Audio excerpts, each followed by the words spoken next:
Hello everyone. So last time we did talked about orifice meter. Okay. So today we will discuss about the last application of the Bernoulli's equation, which is pitot. Okay. Please write here pitot tube. Now in the previous lectures we see that we use Venturi meter and orifice meter to determine the rate of flow through a pipe. But in this pitot tube we determine the velocity of flow at any point in a pipe. Okay. So we can define it as it is a device used for measuring velocity of flow at any point in a pipe or a channel. Okay, we determine velocity here. Okay, that's why we use pitot tube. Now it is based on the principle that if the velocity of the flow at a point becomes zero, the pressure rate there is increased due to conversion of kinetic energy to pressure energy. Now see here, if there is a pipe here, we insert a pitot tube here. Okay, what happens? The fluid is flowing here. So what happened? Due to this kinetic energy of the fluid, some fluid enters into it, and this rise to this surface, and this rises till when the kinetic energy of this fluid becomes equal to the pressure head, or you can say potential energy. Okay, so three types of pressure are there in the fluid. Okay, first is static pressure. What is static pressure? In fluid statics, I told you what is static pressure. In pressure, what is happening? The fluids which are flowing in the pipe, this pressure occurs due to what reason? Okay, first of all, see this.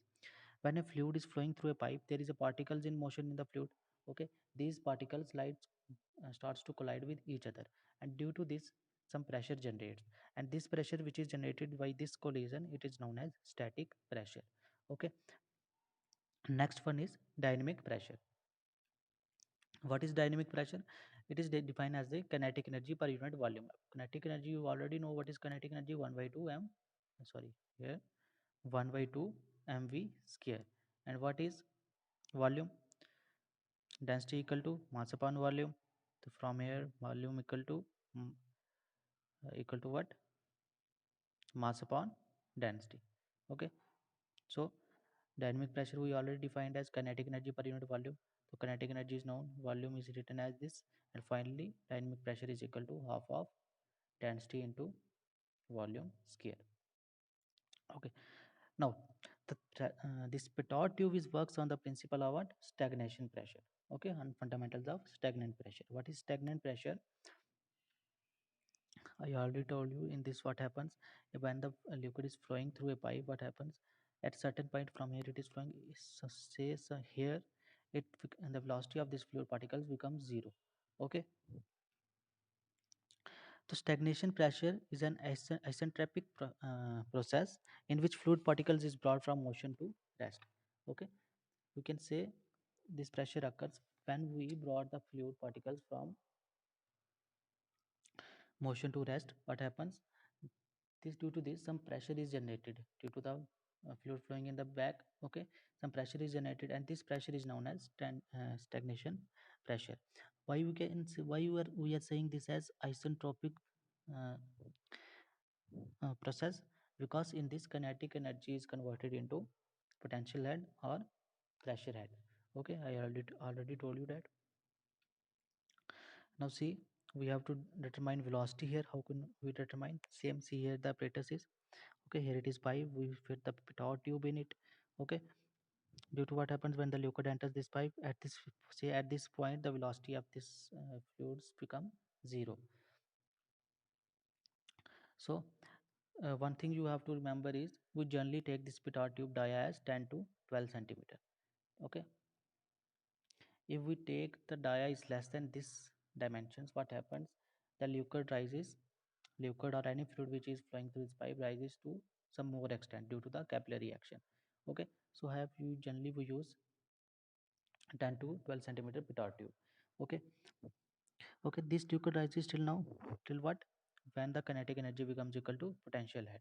Okay, so here let us say velocity is v1, and here it is velocity is v2 when the fluid particle is brought from motion to rest.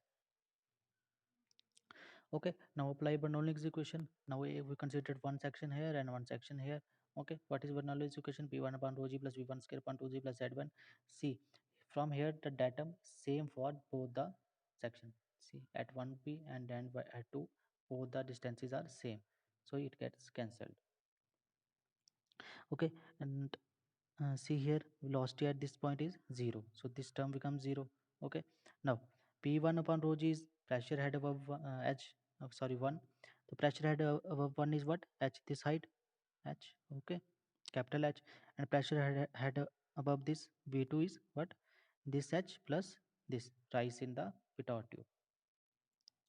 So substitute these values in Bernoulli's equation and we get h plus v1 square upon 2g plus is equal to h1 h plus h. This h and h get cancelled, and from here we can get the velocity as v1 square equal to 2g h, or you can say it as v equal to under root 2g and h.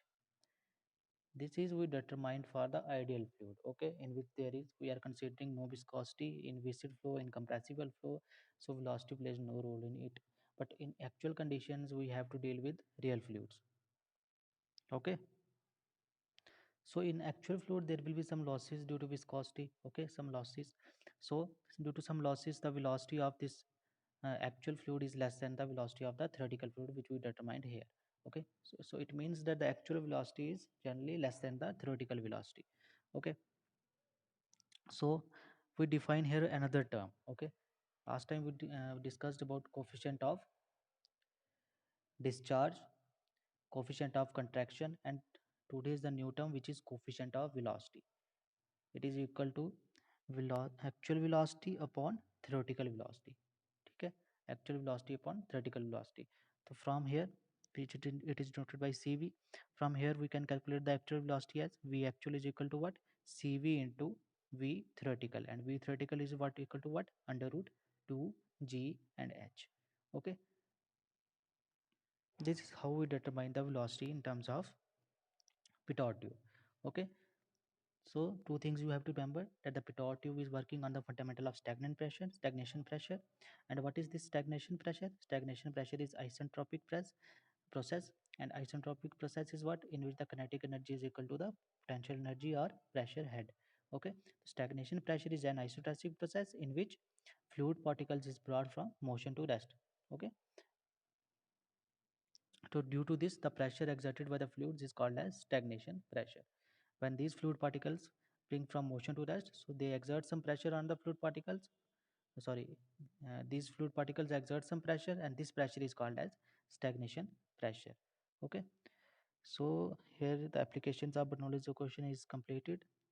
So next time we will discuss about Naughty's spheres. Okay, till then, okay, thank you.